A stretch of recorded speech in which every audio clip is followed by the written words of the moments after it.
Hello, everyone, and welcome to this presentation for the Notice of Preparation of an Environmental Impact Report for a new zoo in Elk Grove. My name is Christopher Jordan. I'm the Director of Strategic Planning and Innovation for the city, and I'm joined today by Carrie Zajac with Ascent Environmental, who is helping prepare the EIR, or Environmental Impact Report, for the project. So this presentation, we're going to focus on three things today. First off, give you an overview of the project itself and talk about the environmental review process. We're then going to talk about the issues that are going to be evaluated in the EIR and identify ways for you to submit comments on the scope of the EIR itself. So I'll dive into the project description, and then Carrie will talk about the environmental process. So the project, again, the new zoo in Elk Grove is proposed down at the south end of the city off of Camera Road, just west of Highway 99 near Promenade Parkway. You can see the city overall, as well as the general plan planning area highlighted in the map on the left in yellow. And the site itself is in the right-hand image outlined in red. It's a portion of about a 100-acre piece of property that's shown in that large rectangle there in the middle. And then, as we'll talk about in a moment, there is a component across Lots Parkway for a future parking facility for employees. So that entire area is then shown in the red outline, and we'll show you more exhibits in a moment.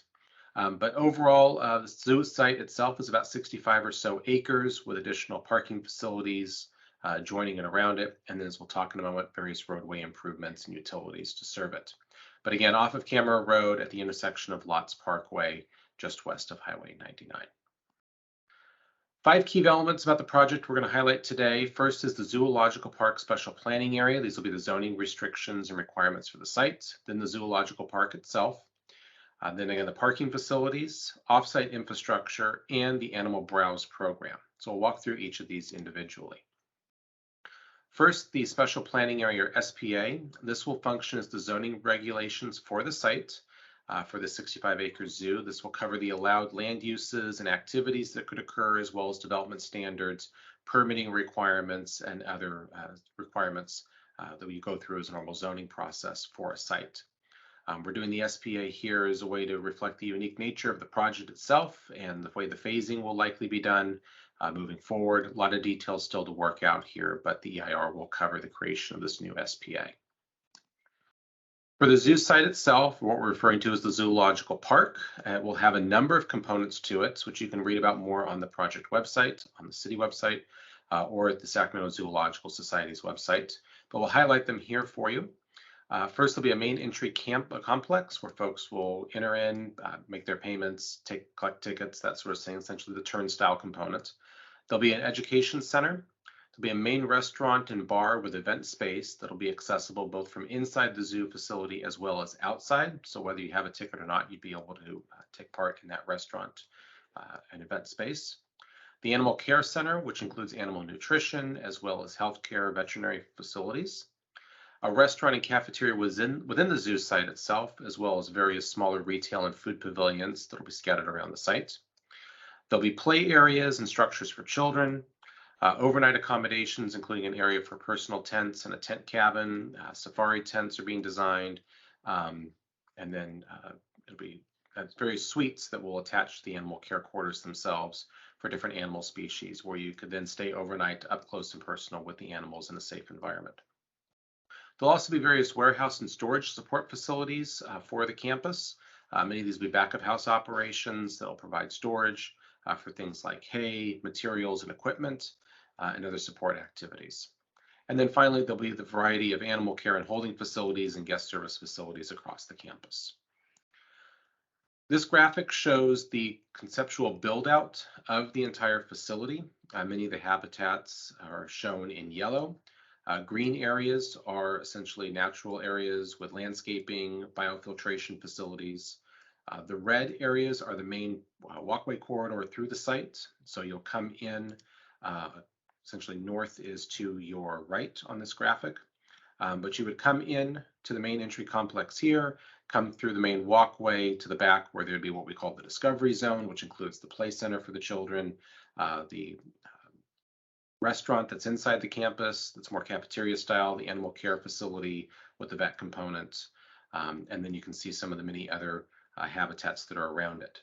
Phase 1 is on the top side of this graphic, essentially. which will focus more on the African animals and species, as well as a variety of animals along this green corridor. And then phase 2 is shown in 3 components: on California section, Australia, and Asia here in the back. There may be a variety of subphasing that occurs as part of the project as it gets built out, with details to be defined later. The next component of the parking facilities. There are 3 parking facilities to serve guest needs. We're calling these the North Lot and the South Lot. The North Lot on these graphics is made up of parking 1 and parking 2, and the South Lot parking 3. They're divided by an extension of Classical Drive coming across the site east-west and extending from Lots Parkway. An additional employee lot is identified across Lots Parkway, what was at one time proposed as a fire station. That site is no longer needed for a new fire station. An alternative location is being identified by the Consumers Community Services District. So we're looking at that as an opportunity for employee parking only. And then there'll be bicycle parking facilities on site, currently identified about 120 stalls in total. There'll also be a variety of pedestrian and bicycle walkways and pathways to get onto and off of the site in the main entry area. In terms of off-site public infrastructure, there are various road improvements, including widening of Lots Parkway, the extension of Classical Drive, and other roads around the area. As I mentioned, pedestrian and bicycle facilities would be constructed. Water and sewer lines would be extended to the site. Electrical and telecommunication infrastructure would be extended to the site. And storm drainage would be constructed, including a new detention basin that would outfall into the Shed Sea channel that's to the north of the site. And you can see some of those utilities shown in these diagrams here. The last project element is the Animal Browse Program. Essentially, this is a program where vegetation is collected to be fed to the animals, particularly the omnivore and herbivore species. These plant clippings would occur around the city and processed at the zoo and then fed to the animals. We're looking at a couple of opportunities to do this. First is between city property and partnering with the Consumers Community Services District on their existing open space and park and landscaping facilities to collect from plants that are already in the community today. The second option or second opportunity is the future development of sites around the community that the CSD owns. These include the future Arcadian Village Park site and a property they own off of Elk Ridge Way. Developing these sites with the right vegetation in order to support the browse program. And then finally, an opportunity that we would be furthering in the future once the project moves into construction is a partnership with the broader community to leverage landscaping that folks have at their homes, maybe at their businesses, and particularly in the rural area of the city to be able to gather those clippings from those vegetation and being able to process it and feed it to the animals. So with that, I'll turn it over to Carrie, who's going to walk through more of the environmental review process. Okay.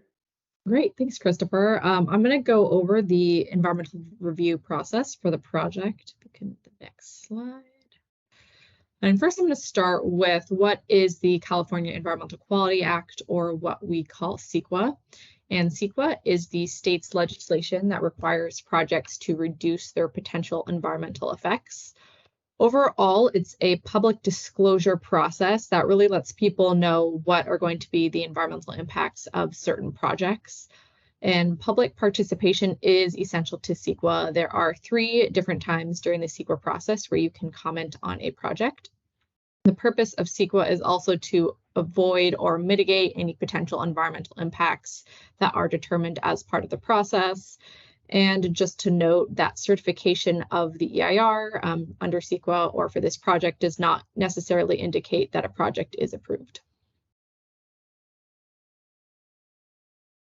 And what is an EIR? So an EIR is an informational document that goes through an analysis of all of the different environmental issue areas required to analyze under CEQA. So everything from aesthetics to wildfire. And as part of that process, you disclose all of the potential effects on the environment. If a potential effect is identified, then CEQA requires that you come up with some different mitigation measures in order to reduce that impact. An EIR also includes a description of feasible alternatives to a project. And under an EIR, it must be certified for a project to be approved.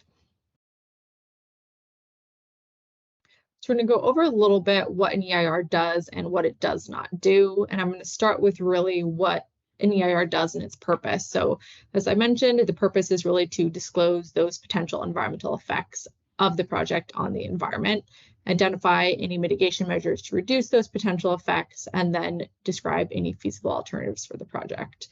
What your EIR does not do is require any mitigation for existing environmental conditions. So if there are any existing conditions on the potential zoo site, then this EIR will not mitigate those conditions. An EIR also does not advocate for the project that's being evaluated. So because an EIR is being prepared for this project, it is not for approval of the project. It is really just a disclosure of the environmental impacts. An EIR does also not require that a project be denied due to any significant environmental effects. So if a potential impact is identified, a project can still be approved. And then finally, an EIR does not address any economic and social issues under CEQA. You're only allowed to identify environmental impacts. So this slide lays out the structure of the EIR that's going to start with an overall executive summary, then go into an introduction that just describes CEQA and the CEQA process, followed by a thorough description of the project, including all the different components of the zoo. And the EIR will then have a large analysis section with a bunch of different chapters for each environmental issue area. And this is really going to cover all the different environmental impacts and any identified mitigation measures. The EIR then has a cumulative impact section, which is really analyzing what are the projects that are going to be occurring around the zoo, and are those projects, in addition to the zoo project, going to have an environmental effect. Then there is an alternative section that covers potential alternatives for the project that would reduce those environmental effects identified. One of the alternatives required is going to be a no project alternative. So what would be the environmental impacts if the project does not move forward? There's then a sections required by statute, which is growth inducing and energy impacts. And finally, an EIR is concluded with a list of report preparers and appendices. These are all of the different topics that we have evaluated to be, or all the different topics that we've determined to be evaluated in this specific zoo EIR. So you can see it's a pretty extensive list, everything including agricultural resources, energy, noise, to transportation and utilities. And these are the different issue areas that we have scoped out of this EIR analysis. Forestry and mineral resources, because those resources do not exist within the city. Population and housing and recreation have been scoped out because the zoo project would not induce any population growth and would not remove any housing from the city. And finally, wildfire, because there are no wildfire, or the site is not in a wildfire hazard area. Now we're going to go through how you can comment on this project and other things about public input. So these are the three different times that you can comment on the project. The first is during the notice of preparation phase, which we are in now. That is a 30-day public review period, and this serves as the scoping meeting presentation for the NOP. After the NOP, the project will go out for the draft environmental impact report. And that draft EIR will address all of the comments received during the notice of preparation phase and for a 45-day public review period where you may comment for the second time. Following that public review period on the draft EIR, the final EIR will be prepared and released, and that will include a response to comments that were received during that draft EIR review period. The final EIR then will go for consideration and decision, which will be the third opportunity to comment on the project. This is the overall timeline for the project. The NOP will be published November 18th, and the actual review period will begin November 21st of this year and conclude on January 13th, 2023. Just to note, this is over 30 days to account for the holiday season. We anticipate the draft EIR to be released in fall of 2023 and the final EIR to be released in winter of 2023. So how can you provide your comments? We recommend providing your comments in writing. Comments can either be submitted in the comment portal on the city's website. Written comments can also be sent into the city at the address below, or emailed to Christopher at the email address provided on this slide. As a reminder, comments must be received by 5 p.m. on January 13th.